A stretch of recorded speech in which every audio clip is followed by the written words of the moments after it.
Welcome back to another episode of Let's Talk Broncos. Big things to talk about first because what a crazy past couple of days we've had here. We'll jump into Broncos news in just a second, but for old time's sake, it's happy Tuesday. Welcome back to Let's Talk Broncos. Bree Mace, Zach Sears, Joey Richards. Guys, how are you? Bree, I'm doing fantastic. I want to start off Okay, we got to start this off. We are back. I'm so ready to podcast, guys. It feels like it's been like 6 months. It's been 2 weeks. It feels like it's been forever. I'm excited to be back potting, being with my friends, talking Broncos. But I first have to start off with the Nuggets. Hey, man, I'm so happy for the entire city of Denver, the state of Colorado. I'm so excited for it. I mean, I've been consuming literally unhealthy amounts of Nuggets content today. I'm talking from the time I woke up to the time Zach was the first one or Bree was the first one that got on this podcast. I was listening to a Bill Simmons podcast with Doc Rivers, and they were breaking down the Nuggets game. Unhealthy amount, and I'm loving every single second of it. I love Jamal Murray, Michael Porter Jr., Jokic, the entire roster. Bring them all back. Yeah, to quote friend of the show, D-Line, all the Nuggets are good. I love them all. It's great. I'm glad Michael Porter Jr. had his moment in the sun in the last game. I feel like everyone got to have their moment in this series. You know, KCP with the clinching play and everything. So happy for the city of Denver. I didn't go downtown for the Avs series or for the Avs championship or for the Broncos championship. But man, that was so amazing. That was unlike anything I've ever experienced before in my life. Unfortunate it ended in tragedy, obviously, but happy the city got to celebrate in such an incredible way. And yeah, I just like Joey, I've really hurt my ability to sleep with how much Nuggets content I've been watching, like every press conference and everything with Jamal Murray in it has been just amazing. You can tell how much this all means to him. I'm so hyped on it. Yeah. No. With that, your Denver Nuggets are world champs. I was going to wait a second before we jumped into all the Nuggets talk. I want to get introductions out of the way, but the boys cannot help themselves. Sorry, we're too excited. You blame us? To be back to the Let's Talk Broncos, just the dialogue. I'm glad we're just not wasting any time. Obviously, my voice is a little bit squeaky. Are you talking shit over there, Joey? I'm happy to be back here potting as well. I don't have a voice. Last night was incredible. Let's break it down real quick for everyone watching because I don't think I can get Broncos on the brain just yet. Denver Nuggets, world champs, confetti falling from the ceiling. What was really exciting about the whole thing was how dominant the performance was. And I know as fans, as casual fans, as Joey was pointing out, as very convicted fans who can't get enough of this kind of content and the coverage of the team here in the Mile High City. What a great thing for the state of Colorado, for the city of Denver to just watch another championship roll through. How spoiled are we as fans of sports that we get to see back-to-back championships here in the state of Colorado? Obviously, the Avalanche last year, the Nuggets this year. Really able to pinpoint your fandoms here and celebrate with like-minded individuals and then see cross sport support. So obviously, Let's Talk Broncos was over supporting the DNVR crew, the DNVR Nuggets crew, who I want to give a special shout out to. They did a wonderful job covering this season. They really made it fun to be a Denver Nuggets fan. So guys, anything else you want to say about the tremendous win from last night? Because man, was it born history, and cannot believe it has finally come to fruition. I don't know any other athlete ever, Bree, and I want to echo your sentiments. The DNVR bar was popping. It was crazy in there.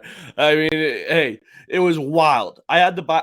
Came in with a hoodie. I had to buy T-shirts just so I wasn't getting so hot because that's how many people were in there. It was popping, and I knew what made it special is I knew everyone in there was like massive Nuggets fans, right? You aren't going to go stand in that line, wait in that line. You're not going to make it in unless you were actually a fan of the team. It was a special experience. But yes, there's no other athlete ever that wins his chip and then just runs in the street in the middle of like the mayhem that I just was also in. That's not Aaron Gordon. This guy was shirt off, still with his game shorts on.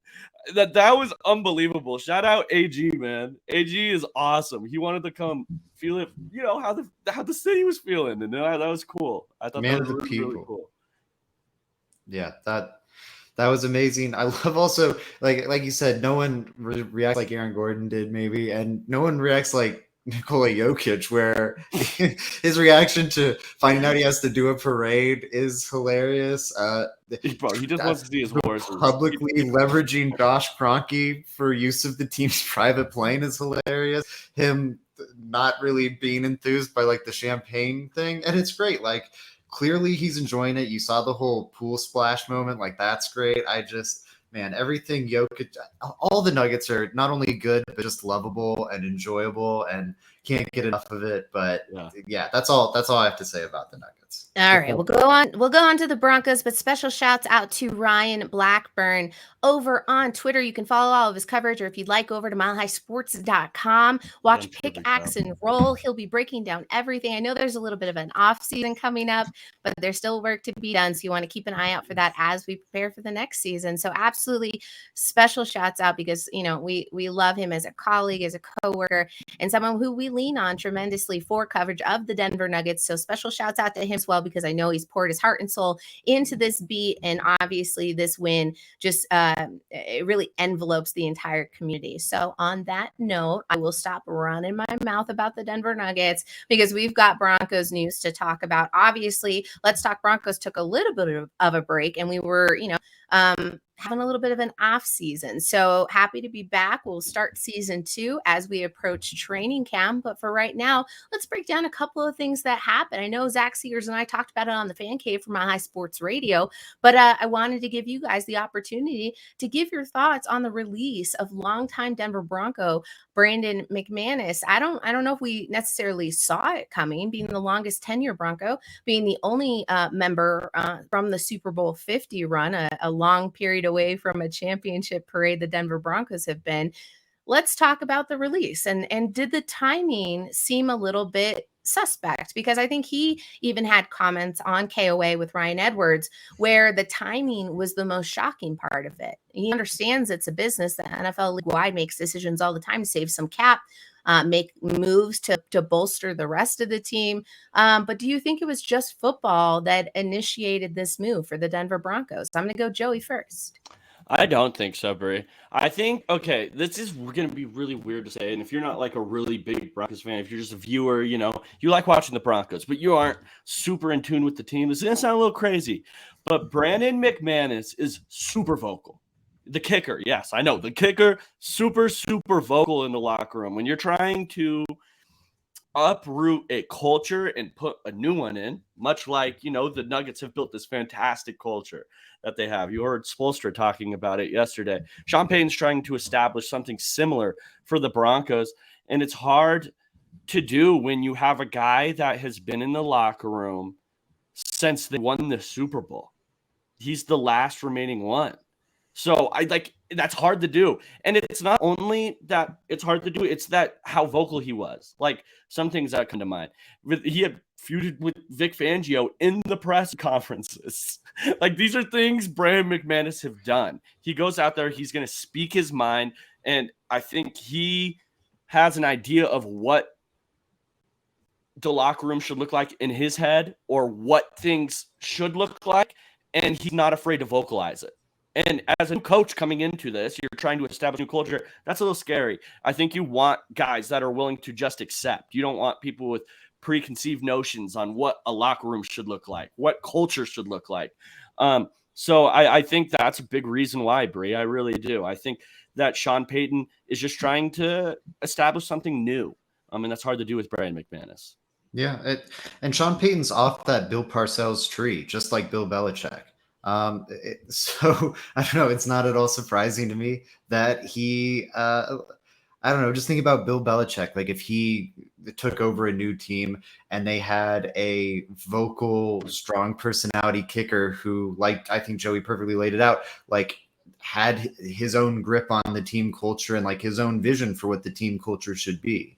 And let's be clear, during the time he's had say over team culture, it's not like the team culture, or rather the team, has been great. It's been arguably the worst stretch in franchise history. So I don't know. I don't think Bill Belichick would respond well to that. I don't think Bill Parcells would respond well to that, and I'm not surprised Sean Payton didn't respond well to that. The timing definitely is surprising. I think it kind of ties the Broncos' hands behind their back, where they're stuck with like Elliott Fry, which I think could end up being a really dodgy option. He's the lowest paid kicker in the league for a reason. Now, that said, Brandon McManus has ranked over the last 2 years per Football Outsiders, which looks at field goal percentage, but then, is going to factor in the fact that he has altitude, but also, weather conditions of when he's kicking, is it in a dome and everything. And over the last 2 seasons, he's ranked 22nd and 14th, 14th in 2021, 22nd in 2022. You also have the throwing teammates under the bus thing, on top of being vocal, and he's a top 10 paid kicker. It's just, I don't know, that was really hard to square. It's like, okay, I'd rather have a bottom 10 kicker that's making bottom 10 money as opposed to a bottom 10 kicker that's making top 10 money. And that also has the locker room stuff and all that drama. All right. I mean, good points there. Obviously, Elliott Fry coming in. A lot of Broncos country was scratching their heads. Does it make up the production that is lost with Brandon McManus? Because I think, obviously with the kickers being the most points scored, there's a little bit of trepidation there and hesitation with accepting somebody in the role who really hasn't played that much. The Broncos also announced that they were bringing in, I believe, former Titans kicker Randy Bullock. So there's also a mini camp competition going on as well for the next kicker of the Denver Broncos. I think that makes me feel a little bit better that they're bringing in multiple faces for multiple facets of this game. I still do think I am a little concerned because we've seen what happens when you don't have a competent kicker. Maybe the pay was wrong, but he definitely wasn't the absolute worst in the league. So I think I'm okay with it moving forward. Obviously, wish him well. He was scooped up very quickly by the Jaguars on a 1-year deal. So I think that they needed his services, and that bodes well. I do believe Elliott Fry at some point was on the Jaguars. So looks like we're just swapping away kickers. It is an important position, though. Joey. Brie, you want to know how we took a break at the perfect time? Is that people were arguing over which kicker we should sign. Now, let me tell you guys. The Nuggets are in the midst of a playoff run. We have other things going on right now. This is what I'm not doing. I'm not arguing which kicker the Broncos should sign. Yes, it's scary, but I'm not going to go out of my way and do all that. I'm really not. You came to the wrong guy if you're looking for the kicker content.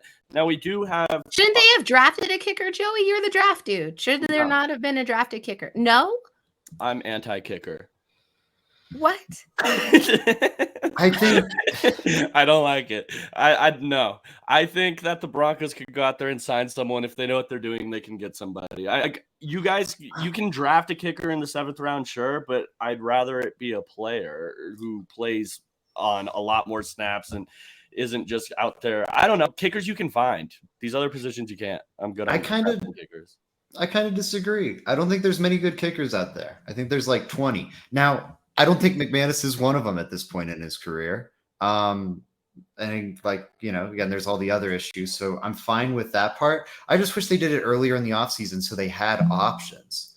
Like Elliott Fry is not a super enticing option. And drafting him would have been hard because I think there were like 2 that were considered like draftable prospects and they went pretty early and the Broncos didn't have a ton of draft capital. So that would have been a hard pill to swallow. But man, I really wish they did it earlier just so they could have given themselves something. Because like you, Bree, I'm pretty concerned about it getting even worse. I think, especially if this team is really trying to win now. If they're just trying to rebuild, it makes all the sense in the world. Get the bad culture guy out. Okay, maybe we have bad kicking while we're kind of rebuilding this thing. But if they're really trying to win now with Russell Wilson, it is a funky-ish move. Well, they're not scoring points. And so then you're saying, what's really not important to me? Those extra points, those points that really come up clutch, those kicks that really, and don't you dare, Joey, because yes, I know that it happened a couple of times, but you want to put Chris Boswell out there from the Pittsburgh Steelers and hope you get a little bit of a better venture because you're not.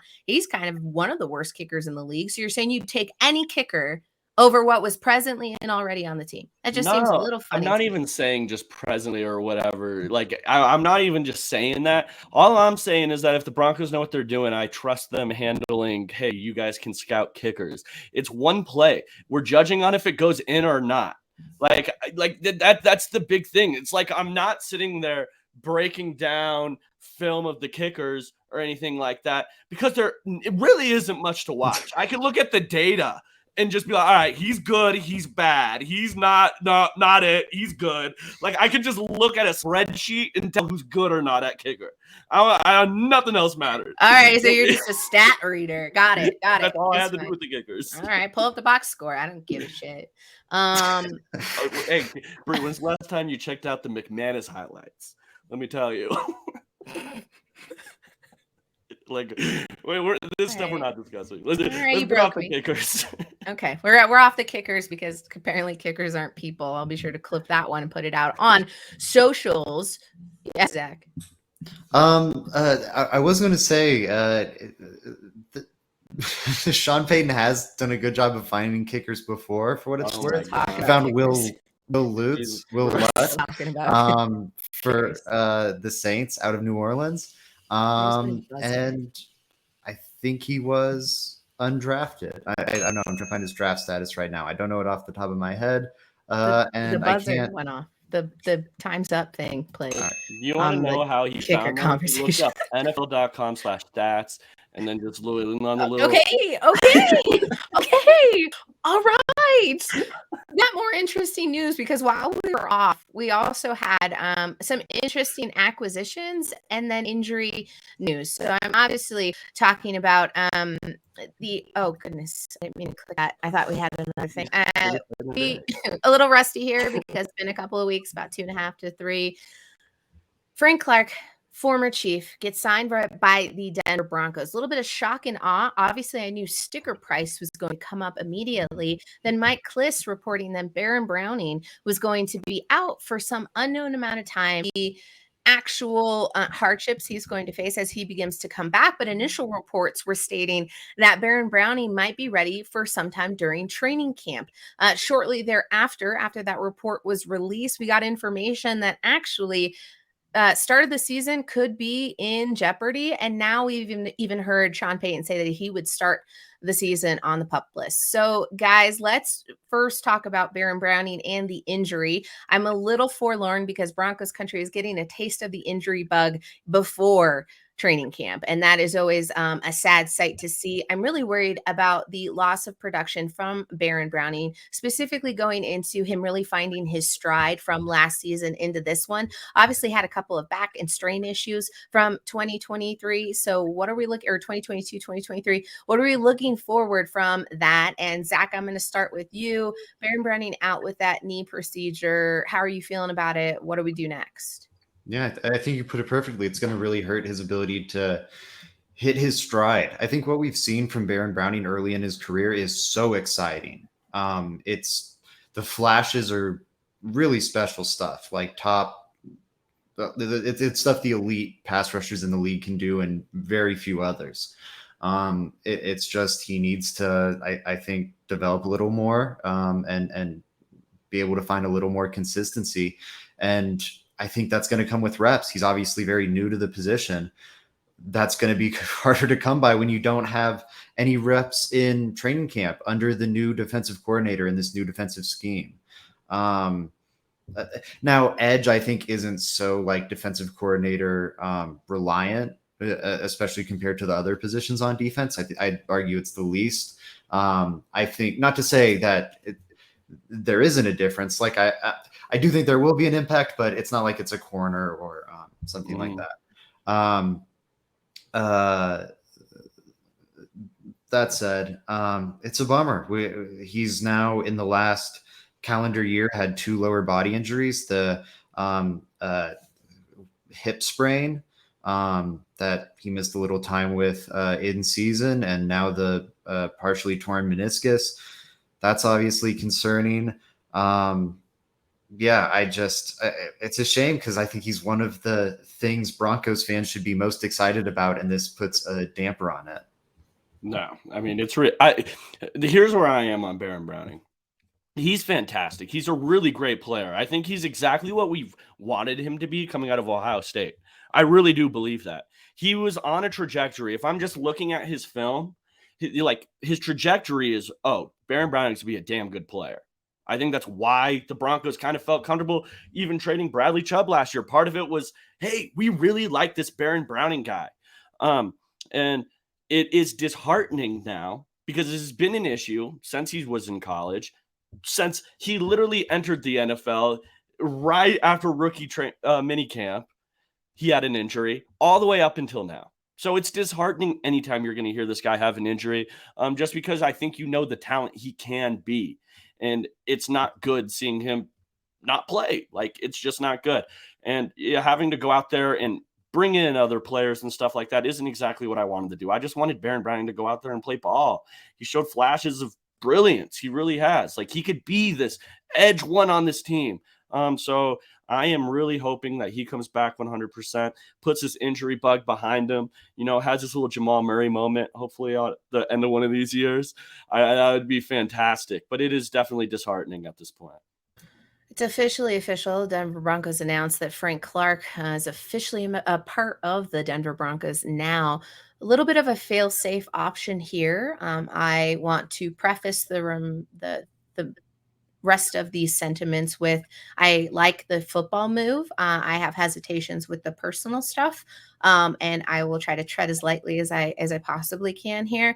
But I think that in order to ensure the defense doesn't see the regression that we were all sort of talking about at the end of this past year, moving into new ownership, coaching, and maybe not bolstering that defensive line and defensive pieces enough, was going to lead to problems when the injury bug did strike. And it just happened a little early. I'm glad that they made the signing. I'm not going to comment on contractual bases because I don't know how much the move is actually worth until we see his production. But I think a lot of the guys on the offensive line are going to have a lot to say with what they had to deal with from Frank Clark playing the Chiefs twice a year. So I think they'd rather have him on their side than facing that man. So Zach, I'm going to throw it over to you. You're muted. So sorry, just on the contractual stuff. So it's going to be 5.5 million on the cap, no matter what, for 2023, because the incentives in the contract were listed as unlikely to hit, or incentives he's unlikely to hit, which I think in and of itself kind of tells you what to expect with Frank Clark, because the incentives are 500,000 for 6+ wins and 60% of snaps played. So, he's probably going to be more of a backup player, or 6 sacks. That they're also projecting, again, him to hit under 6 sacks, 500K for 8 sacks, 500K for 10 sacks, and then 500K for 12 sacks. So I don't know. They're kind of betting against his production there to an extent. And even if he does hit those, they will incur on the 2024 cap. So even if he hits all those, it's an extra 2 million there. I think it's a really nice deal for the Broncos, honestly. They needed the edge depth, and he provides that. All the questions I have about it are kind of like you alluded to. The human being, I think, is fairly questionable based on at least the past incidents. I'm a little worried that the sack incentives are going to teach Broncos country that that's the only thing you should be looking out for instead of QB pressures. How do you feel about that, Joey? And then tell me how you feel about the Frank Clark signing. Yeah, isn't that kind of crazy? They still incentivize sacks like that when so much of that is luck for these players. That is kind of crazy that so much of a dollar amount is behind that. I've never really thought about that, Bree. That's a great point. But hey, you know what? If he gets 12 sacks, I'm absolutely fine giving him an extra $500,000. I don't give a damn. Pay that man $500,000 if he gets us 12 sacks, because we would be like, he would be severely underpaid anyways at that point if he got 12 sacks. So, hey, I'm not mad at that at all. I think the Broncos needed edge help with or without Baron Browning. Like that's just something they needed. I think they needed an extra body, a vet in the room, somebody that I just know what they can do. You know what I mean? Someone like that. We needed it. So I'm not mad at this deal whatsoever. As far as the player goes, Frank Clark, he has been overrated very much recently, like very, very overrated, I thought, by a lot of Broncos fans, a lot of Chiefs fans, by a lot of people in the NFL. And I think that's why he was still on the free agent thing. But if you're getting them at the price range that they are, that's where he should probably be. So, hey, good, not mad at the signing at all. So Clark made some comments right after the signing news broke about why the Denver Broncos. And he feels the Denver Broncos are just a couple of pieces away, or a couple of, I guess, swings in momentum away from being back at the top, including back at the top of the division. Is that sour grapes from leaving the Chiefs? It sounded like he didn't want to be there anyways any longer. But the Denver Broncos, a couple pieces short of really making a run for contention. I got into this argument last night with some poor strangers that I didn't mean to yell at, but let's talk about how far away are we actually from seeing the Denver Broncos in contention. I just want to wrap that into this conversation. How do you feel about Frank Clark saying that he believes Russell Wilson can step it up? We've also had Garrett Bowles step in and say the same. Is it fodder for the brand new fandom that he has adopted, or does he know something that maybe we don't know yet? I mean, I think someone can give you like a cold Big Mac and you can step it up. Like you can do better. You can provide a better meal, and have it not be like a Michelin star winning restaurant. That's the thing. Like, do I think they can It's backhanded. Yeah, can Russell Wilson bounce back to, I think, being like mediocre? Can we, I don't know, get back to like Warren Big Mac level? Can we get maybe to like even a Five Guys burger? I think so. Wait, I hope McDonald's never wants to sponsor us, as you just disparage the Big Mac warm. Also, like, oh, lukewarm's not even that really great. It's important we clarify, Zach. Oh no, I'm sorry. I want to completely, since you're clearly slandering right now. What if we could get him the Big Mac level? What was he before? Can you like just let me know what that was? Like when are we talking about? Like I'd say towards the end of the Seattle run. I don't know. I don't know. I think you can get him back to being like He can't do it. He can't. In that 16-ish range. 15, 16. So whatever is mediocre to you, whatever you think the most like mediocre mid food is, that's high variance. I'd say that's kind of what he is. I feel like that's a little bit not unfair. No, I'm gonna say it's unfairly harsh, because you're saying that like 15's the ticker that pushes it over the edge. If you're a top 15 quarterback, you're in the like, but if you're 16 below, you're a cold Big Mac. It's just weird. I think no. I don't think no. I think cold Big Mac range is like bottom 5, and that's where he was last year. So do I think he can get better from that? Like Garrett Bowles' comments, he's going to step it up from last year. Yeah, I think he will. To like mediocre, because I think he's going to have Sean Payton maximizing what he can do. But he's always been a limited quarterback. He struggles operating the middle of the field. That wasn't his fault, Zach. It was the offensive line, and it was the injuries, and it was everything else. But go back to even his whole, and I know you're being sarcastic here, but go back to his whole Seattle career. Like, there's been limitations in his game throughout his career. And now, one, because of how defenses are playing,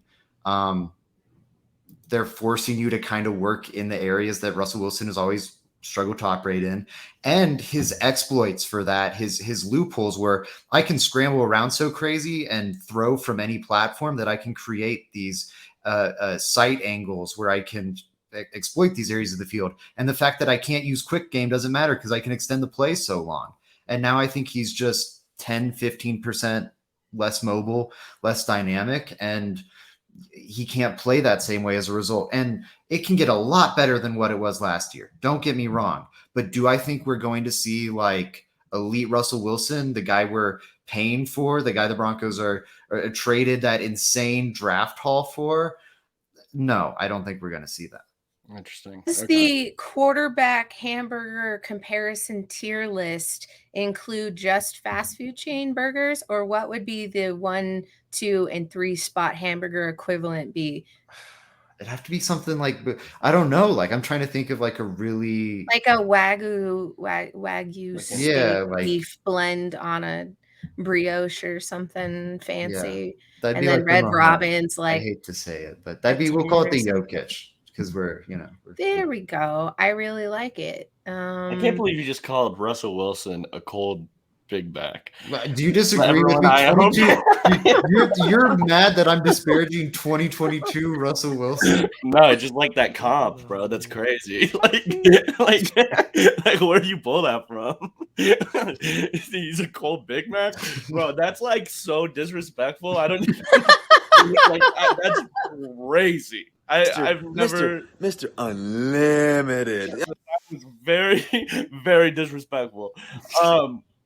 But yeah, you know what? I have a little more faith now, I think, than I did before. I think that slimming down was probably a plus. That's something he needed to do. I think Hackett, I mean, people know what I think of Hackett. I think that guy's not great or not good. And then you replace him. It's like you're replacing a D plus coach in my mind with an A plus coach. And then I'm adding in there, okay, he's lost weight. Okay, now our offensive line is better. Now we're adding in these different things. I think that will all affect Russell Wilson. Will Russell Wilson himself automatically turn into, hey, I'm elite again, I'm a top 5 quarterback type guy? No, I don't think he'll do that. But I think his surrounding pieces will propel him and make him look a lot better than he did last year. I think he's going to be firmly out of that cold Big Mac area. Where does Zach?